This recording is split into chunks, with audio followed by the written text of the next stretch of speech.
Nature never hurries. The strange thing is, the trees never panic, the river never doubts itself, and the flowers never compete.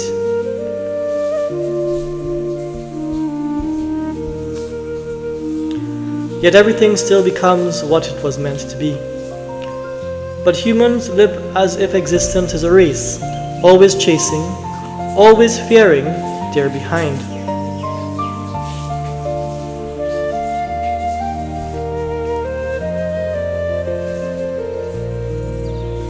Maybe peace begins the moment you stop fighting time and remember you are always part of something deeper.